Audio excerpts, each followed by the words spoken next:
Welcome to It's Always Scrummy in Plymouth. I've got a big bee in my bonnet this week talking about the local press. The Plymouth Albion boys are back in town. This is the number one Plymouth Albion fans podcast, the biggest one in National League One, the 37th biggest rugby podcast currently in the UK.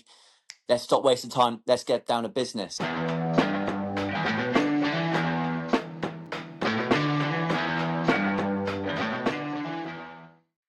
Coming up on It's Always Scrummy in Plymouth, I'll be talking about how Albion got on this weekend back at the Brickfields.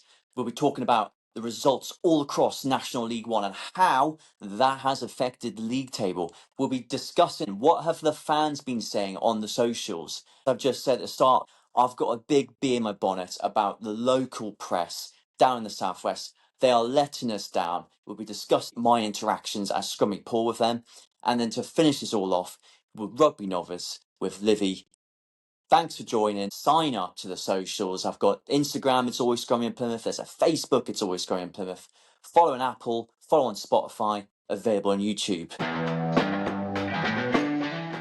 I think that actually there's no place other to start than actually congratulating the Red Roses with winning the Women's World Cup. So I've not made a mention of that on this podcast, but that's obviously brilliant news moving forward. We all listen to this podcast, we all go to rugby because we know it's a fantastic game. And the fact that the women's game is growing and it will only grow more because of this is just a brilliant thing. More people playing the game, more people getting interested. So fantastic moving forward. I've seen on the socials the Albion ladies team all very pleased and sort of jumping for joy of all this. So really big, well done to that. And now going back to Plymouth Albion themselves, 45-22 victory against the Leicester Lions. I've been really struggling to actually call them the Leicester Lions because of any rugby fans who follow Premiership rugby are obviously very aware. Possibly the biggest and most famous club in the United Kingdom is the Leicester Tigers. And it got me thinking, when you go to Lidl or Aldi and they have those kind of knockoff versions of big brands, like you might get Monster Claws rather than Monster Munch. I kind of can't stop thinking about how the Leicester Lions is like the little version of the Leicester Tigers. But I kept on saying the wrong name all the time. But yes, that's how I've kind of remembered it moving forward.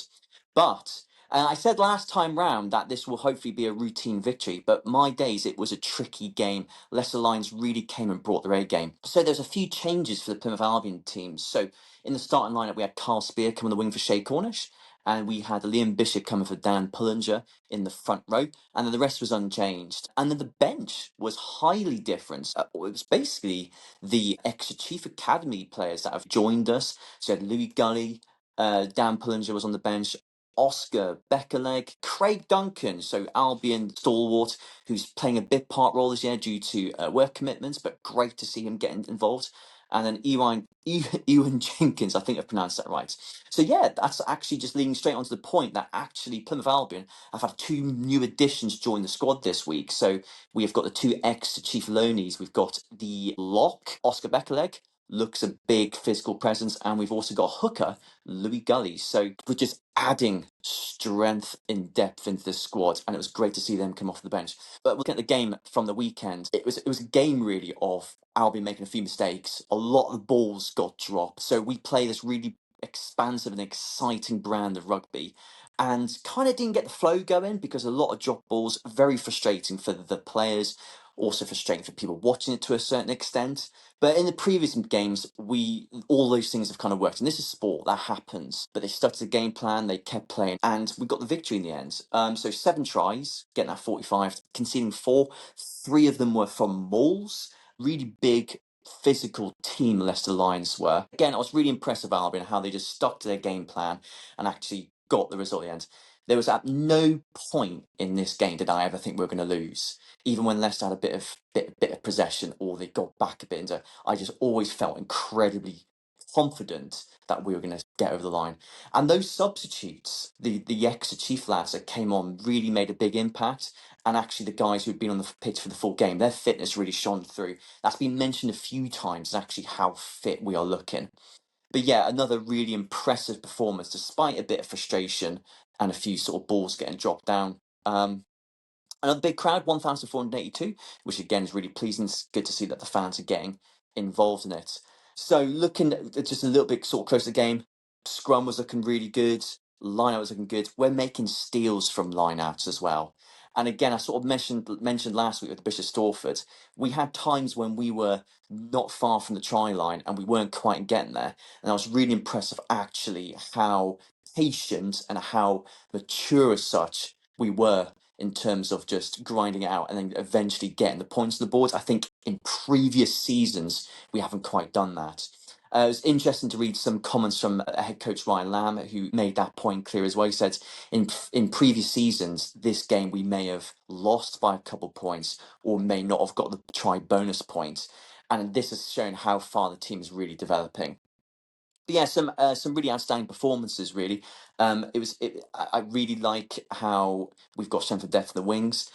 It's the talk about this expansive brand of rugby. I love how we get the wingers involved. So one of the opening tries was a maul, and then Jack Alton at scrum half having a winger sort of pop in and sort of break through. That was Bobby Whittington, who's on absolute fire at the moment. But I just love how we get those wingers involved all the time that really want to be part of the game and having a huge impact.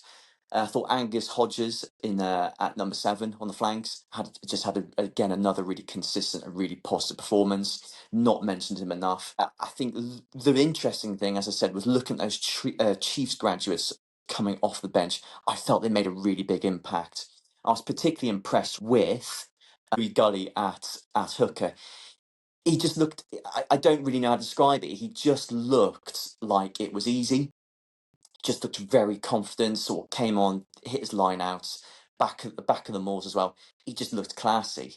You can be sometimes worried about having these graduates, how they might be young and inexperienced, or they might not be physical enough. Again, Oscar Beckerleg just looked like a huge presence, really taking the ball on, drawing people in, and we've got some really classy additions there.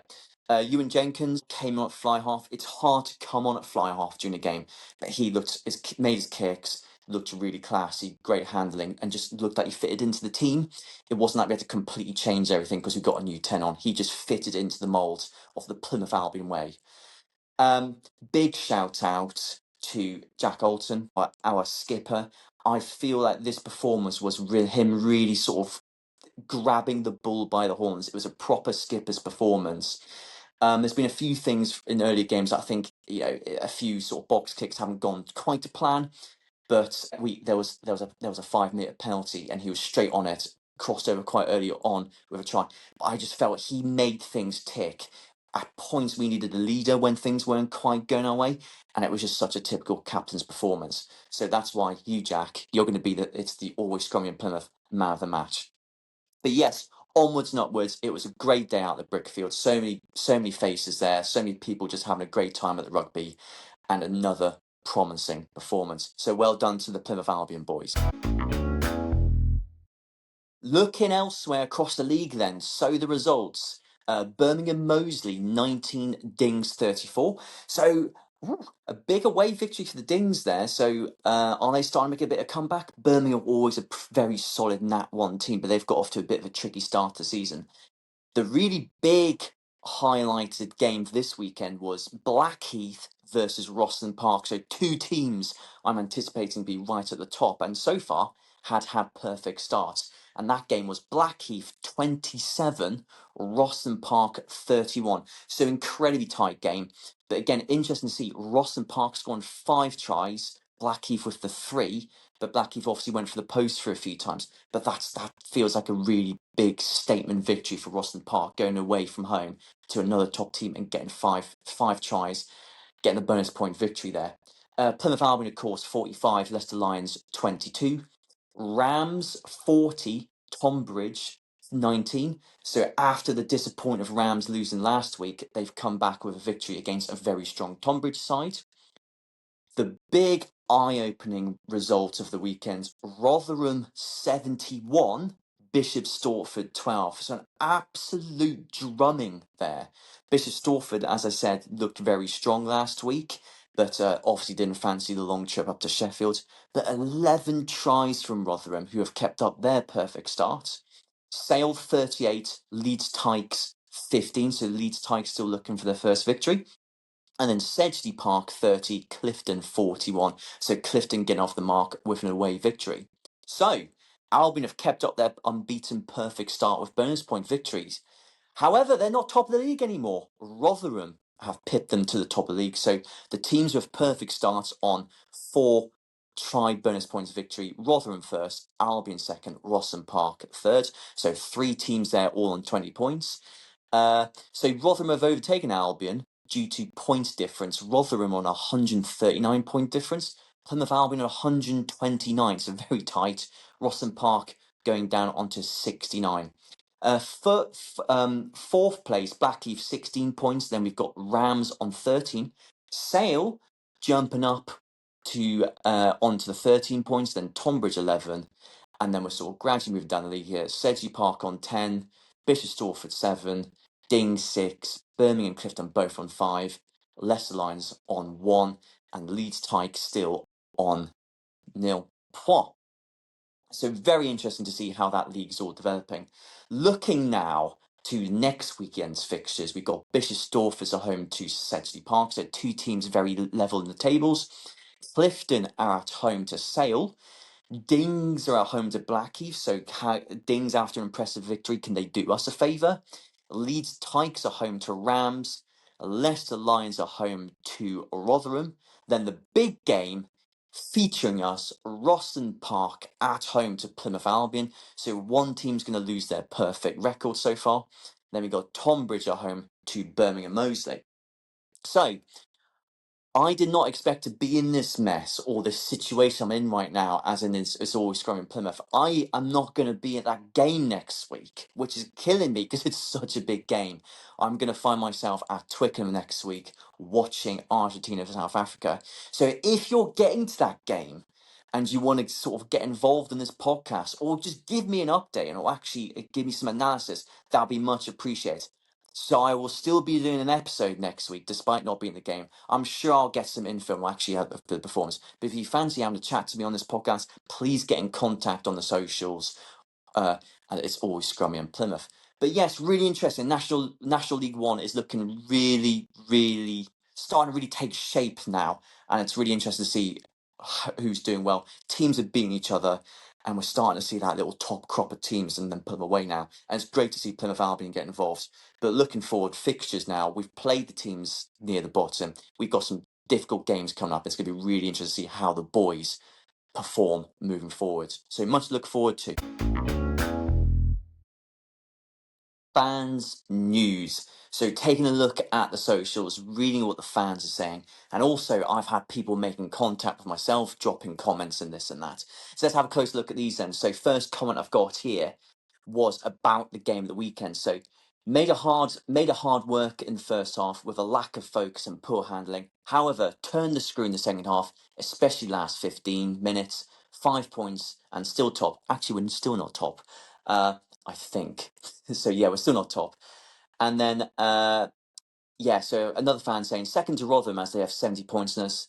But hey, 20 points from 4 games, what a great start. Even though the fixtures have been kind to ourselves. So yes, fans just really sort of highlighting just a few balls getting dropped at the weekend, and another fan sort of highlighting that as well. Thought we'd blown away from the way we played in the first 20, but a few mistakes and a few handling errors left us disjointed and let them back in. That being said, it's never easy with that numpty ref. He destroys any flow of the game. Nice to say we pulled away from them. Just too powerful in the end. I completely agree with everything what's just been said then, including the numpty ref bit. But yeah, that happens, and yes, a few handling errors. But we didn't let that ruin our game. But it'd be interesting to see that obviously to be up at the top and to win as many games as possible, we can't let that sort of slip into our sort of games too much. Another one here was a great match to watch. Thank you for hosting the Plymouth Albion RFC under 12s for Super Saturday. So brilliant to hear that the club's actually really helping out local clubs in terms of getting the young fans involved, getting the young fans actually sort of going behind the scenes. That's what the Super Saturdays are. It's always positive to hear what fantastic things the clubs are doing. Another comment here. So, as I sort of said last week, I was talking about people listening to this podcast and actually people, where have you been listening? Very interesting to see that director of Plymouth Albion, Max Venables, listening whilst mowing the pitch. And he's just sort of said here, great to hear that we've got 2 podcasts representing the club. Things are very positive at the moment.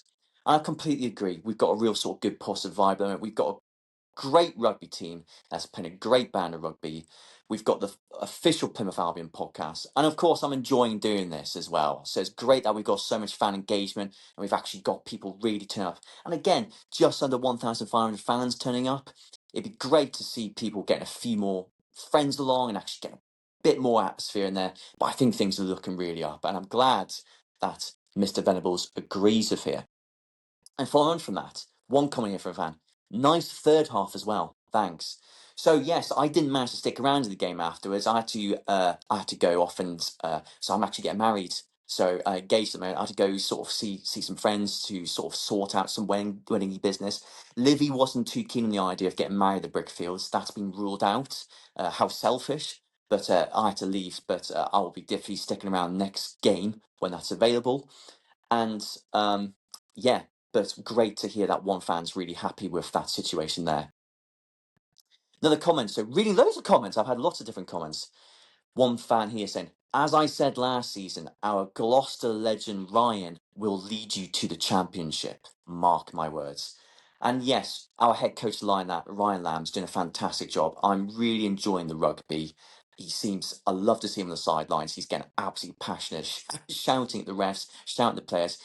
We're really, really blessed to be in this part of the world and have such a big name in rugby come down. And actually, it's great that local lads, local players are getting coached by someone with such a vast knowledge of rugby. And he's also wanting us to play a really attractive brand of rugby, which is great. That's going to get the fans in through the doors.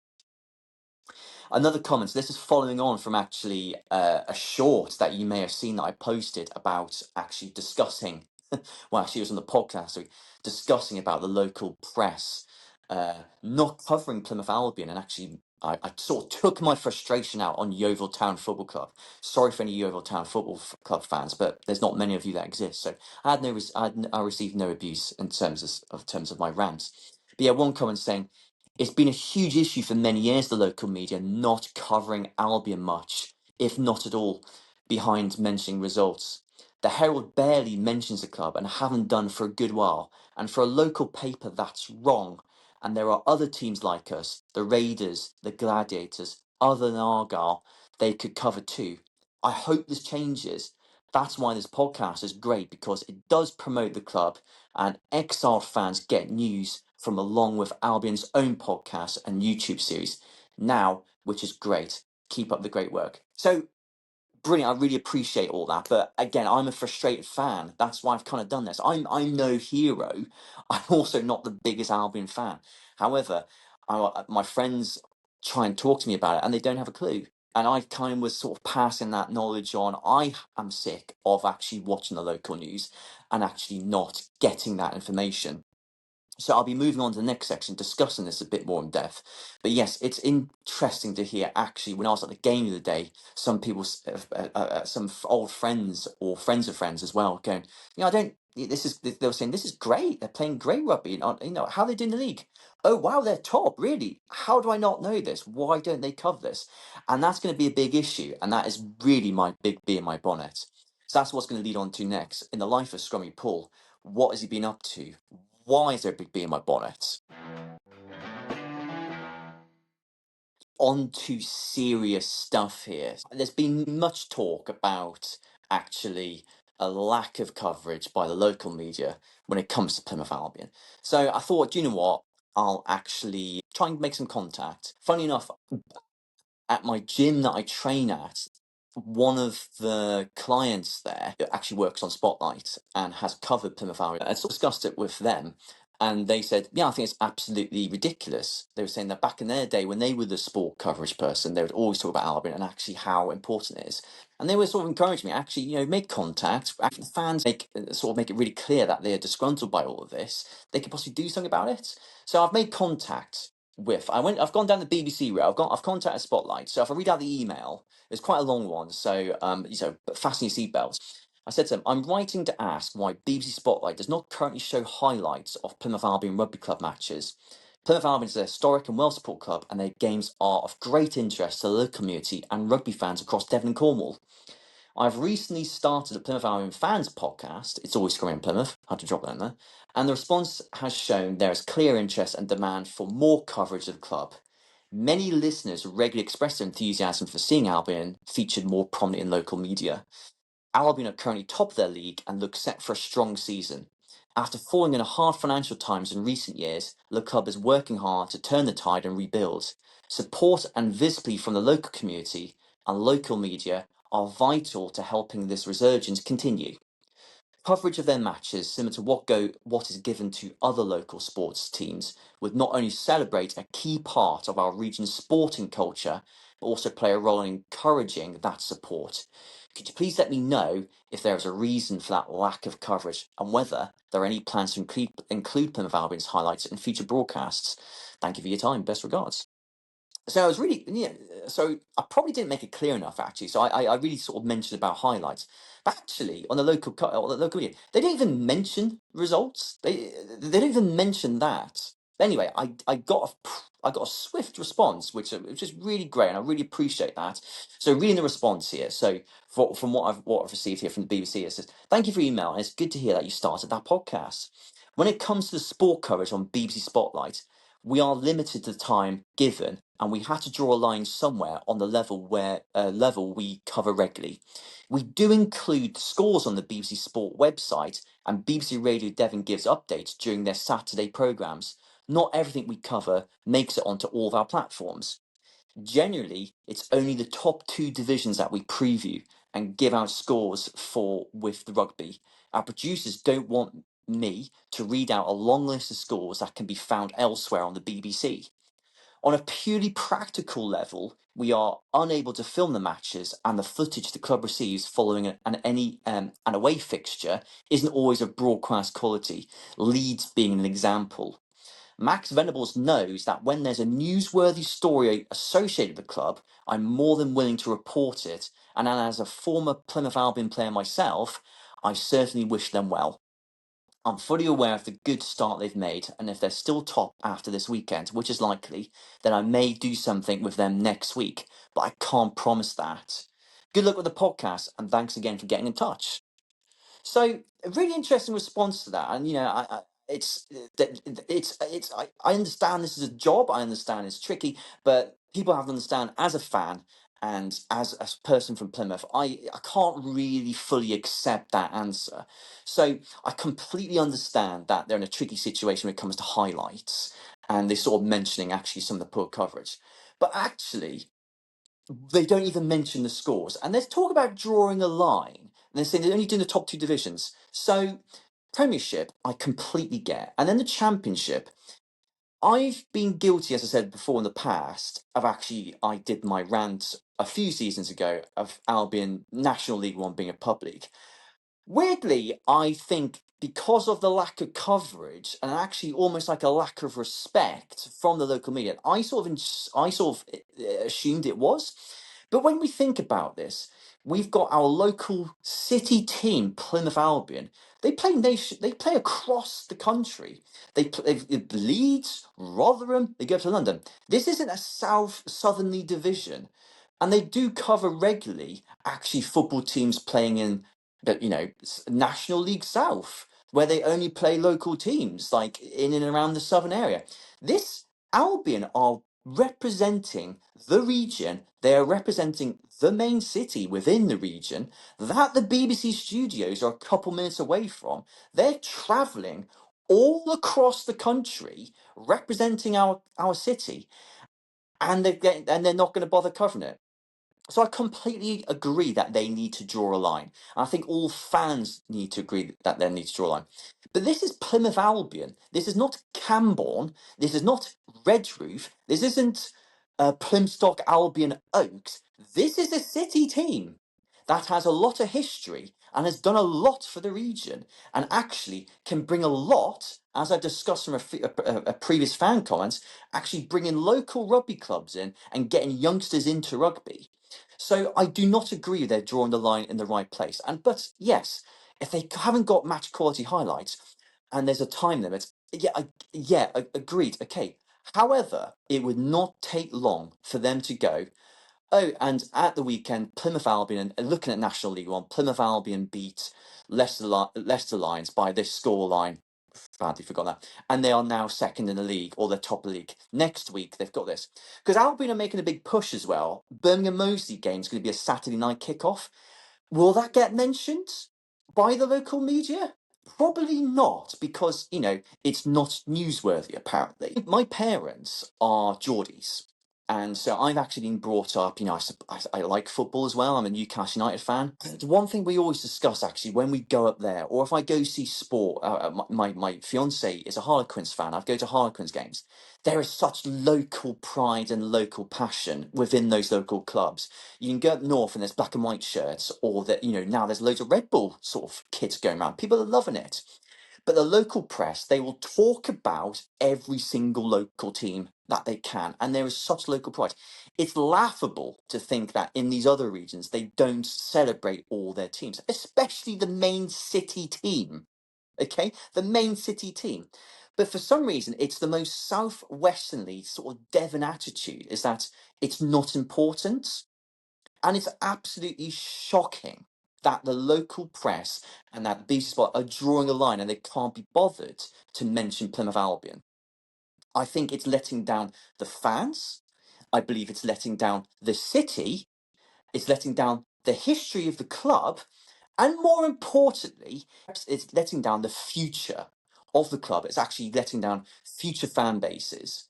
There will be many supporters who maybe cannot access games because of their age and stuff like that, or whatever, and they're not covering it. They're not keeping people posted, and I think that's absolutely shocking. Exeter's first game is this weekend. Okay, so there's actually been no games before that to talk about, and they still haven't mentioned Plymouth Albion. The other day they were talking about Penzance Cricket Club. I mean, get a grip. They're talking about Penzance Cricket Club rather than Plymouth Albion. So, guys, I think we've got to do something about this. So, if you feel like you need to contact the BBC, by all means, I might get a petition. But I'm visioning right now, we need bed sheets and banners across the brickfields and match day saying, "Get us on Spotlight." I want people tagging pictures of that. Get us on Spotlight. People were accusing me of boycotting the Plymouth Albion, but maybe do we boycott the Spotlight? I don't know, but it's not acceptable. And actually, the line here, they're saying, I'm a former Plymouth Albion player, you know, the former Plymouth Albion, and also if it's a newsworthy story. My point I'm making is that every single Plymouth Albion result is newsworthy because they are representing our city across the place.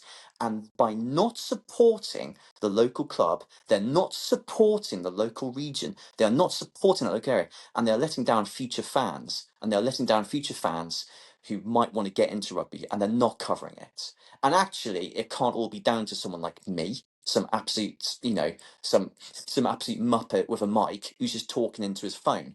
It's too much for me to be doing this, really. On top of all this as well, the Heralds, or Plymouth Live is now called, they do nothing. The club only features if Ellie Venables, the financial director, is doing a little sort of feature in it. So they're showing no interest as well. And are we led to believe there's actually no interest in Plymouth Albion? It's got 1,500 fans. This needs to change.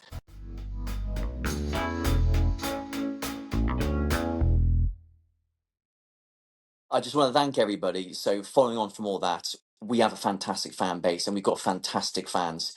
And it's been really overwhelming, all the positivity I've received from all this. And I just really want to thank you all for the loyal listeners and actually people who are spreading the word about this.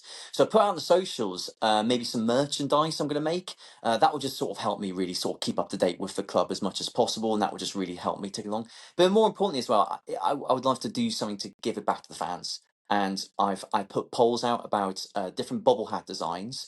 I don't want to be copying the Plymouth Albion ones, but that would be something I'll be immensely proud of. But really, thank you to those who have voted and given their sort of expressed their desires and actually express what they think would work best. And it's just been really overwhelming. And thank you so much. And again, it just really highlights what a fantastic community we've got. And this club has got so much potential, and I'm really proud to be doing this. And yeah, hopefully, as I sort of said, the local media will get on board with this at some stage. And yeah, again, I think the club's doing a fantastic job. I think the fans are doing a fantastic job. We're getting let down by people above us, really, in terms of that. But onwards and upwards, I'm looking forward to the rest of the season. I'm looking forward to doing more episodes of this podcast, and onwards and upwards, everybody. But yes, again, thank you so much, everybody. I really, really appreciate your support. Hello, Livy. Hello. So, what exciting treats have you got in store for us today then? Well, I thought today we could talk about the fan experience. So I've got a little game and I've got a few different things that I've seen at different rugby games, and I want you to say whether you would like to see them at Albion. So if you would like to see it, you would say try. And if you would not like to see it, you would say foul. Oh, okay. Yes. Go for it then. Okay. The first one is Mexican wave. Yes, try. I mucked up. Try. I think that would add a huge amount of fan good vibes. And in that main stand, they get a big crowd anyway. But yeah, the comms guy the other day, the shouty man, has been said in previous episodes, didn't really give much the other day for whatever reason. And I think the Mexican wave, that could be a good thing. Could be a good thing for bringing atmosphere to the games. I agree. I like a Mexican wave. I think it kind of brings the fans together, doesn't it? I think it's something that the younger fans would like as well. Yes. Inflatables passed around the crowd. Wow.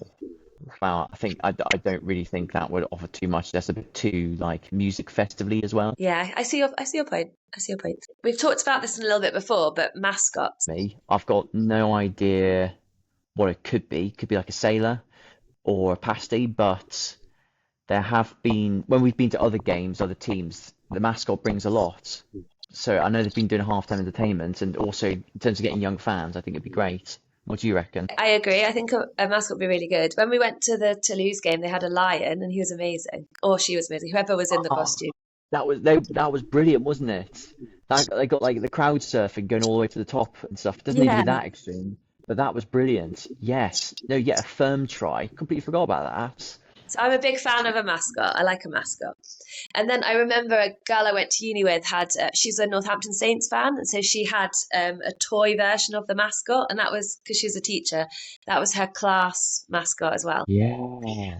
Yes, they need to do it. Yeah. I'll do some fan engagement and see what they think as well. Good idea. Okay, halftime entertainment. Yeah, well, they did a little bit, did they? I think they did some like conversion kicking, but usually sponsors at other rugby clubs sort of supply the halftime entertainment. Again, when we were at that Toulouse game, that was all McDonald's, wasn't it? McDonald's did halftime entertainment, and yeah, I think when I've been to Chiefs before, it's like Otter Breweries. They have this massive otter come out and do things. So it's kind of down to the sponsors to a certain extent. Okay, so like one for the future, maybe.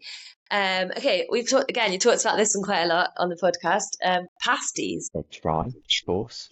My first one of the season the other day, so that was nice. Rare treat. Yeah. Okay, final one.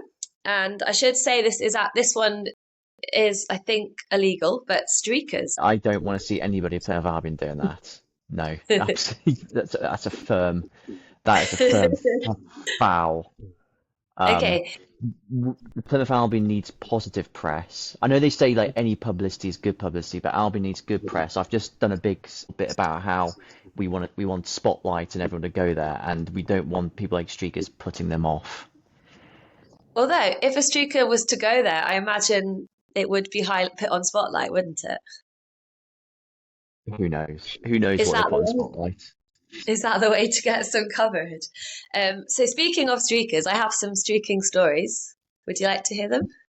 Yeah, go for it. Okay, so the first one was in a Newcastle versus Northumbria game. It was all the way back in 2014. Having gone to Newcastle Uni, I am very aware of how big the rivalry between these two universities is. And they called this game the Clash of the Titans. And at this game, a guy who I'm not sure why, but he had a pipe in his mouth, ran onto the field and he tackled one of the Newcastle players. And it led to a full-on brawl. When the coach was interviewed at the end, he said it's always hard in a derby match, which is true in many senses of the word, I guess. So yeah, I think there was a student newspaper was reporting it. So if you Google it, you can actually watch footage of this guy running on the pitch. Now, another one, this guy, so he was asked to do this by a radio presenter who's dared people to streak on the pitch. This is a game in Dunedin, which is in New Zealand. So he ran on, and I think he had to have like some sponsorship on his body. And if he did it, or if you ever did it, they would win a month stay at a resort in Nicaragua and some festive tickets. So he did it, and I believe he got the prize, but he was in fact charged. And he said it was worth it because, yeah, you got a month free holiday. Do you think it would be worth it? Would you do it? No, I'd never do. I'd never do that. No chance. No Okay, chance. so final one. This is a lady. Now, apparently, I think she was one of the first ever people to streak. So it was in 1982. Now, she's now 68, but she made the headlines for running on the pitch topless. It was a 15-11 win over Australia, so England over Australia. Apparently, so it's funny because we were talking about mascots. Apparently, there was someone dressed as a gorilla who was trying to entertain the crowd, and people weren't really feeling it. And some guy stood up and said, "Oh, do people not streak anymore?" So she just decided on a whim to streak. So she took her top off and ran on the pitch. She wasn't fine, and I think that all the players apparently cheered her on. So she said that she thought they were cheering the players the fans were cheering the players coming back onto the game, but in fact they were cheering her streaking. So it was obviously like, yeah, it must have been half time. What I think is interesting about her is she's actually gone on to have a very interesting life. So she started off with this streaking, but apparently she married the same man twice. She lives in a converted goat house in the Algarve, and she's also appeared on Bear Grylls The Island to raise money for charity. I forgot to even say her name. That's really bad. She's called Erica Rowe, so she's quite famous. Recently, they interviewed her again, and she said that she is looking for love. And she said she would. What did she say? I'm paraphrasing here. This isn't exactly. I'm not quoting her exactly. She said, "I'd love to fall in love again. I would like a macho man who's big, hunky, hot, with a strong personality." So this article came out in 2025. February 2025. So I'm kind of curious to know whether Erica did find love. And then it got me thinking, you could use this podcast as a way to connect people, like fans of Plymouth Albion. So even in a friendly way, like if you got sat next to someone in the crowd, you got on really well, you would like to sit with them again, or like have a pasty with them, or have a drink with them, or go to the the third half with them. Maybe you could like contact the podcast. We could try and put you both in touch. Oh my days. Like wow. I guess in America they do like the kiss cams and stuff. There's all that stuff of Coldplay, wasn't there? So you're wanting Plymouth Albion to a certain extent to have like a bit of a kiss cam, is that but like a relationship cam? I was thinking even just in a friendly way, like if you're like, oh, maybe a kiss cam would be cool. Thanks again for your stories, Livy. You're welcome.